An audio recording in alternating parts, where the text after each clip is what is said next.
সিরিয়ার রাজধানী দামেস্ক দখল নেয়ার পর বিদ্রোহীদের ঘোষণার মুখে দেশ ছেড়ে পালিয়েছেন বাশার আল আসাদ। প্রেসিডেন্টের বাসভবন ত্যাগ করে দামেস্ক আন্তর্জাতিক বিমানবন্দর থেকে একটি বিমানে করে পালিয়ে যান তিনি। তার গন্তব্য নিয়ে ধোঁয়াশার মধ্যেই গুঞ্জন উঠেছে আসাদকে বহনকারী বিমানটি বিধ্বস্ত হয়ে থাকতে পারে।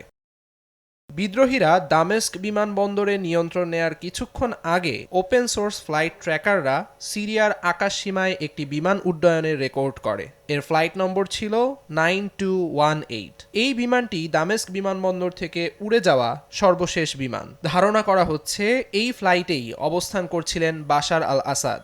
ফ্লাইট ট্র্যাকারদের দাবি এটি পূর্ব দিকে উড়ার পর উত্তরে ঘুরে যায়। কিছু সময় পর বিমানটি হোমস শহর প্রদক্ষিণ করার সঙ্গে সঙ্গে রাডার থেকে এর সংকেত অদৃশ্য হয়ে যায়।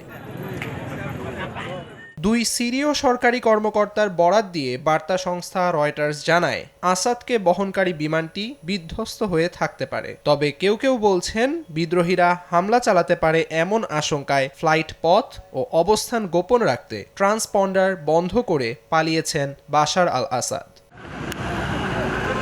আমিরুল ইসলাম আলিফ, সময় সংবাদ।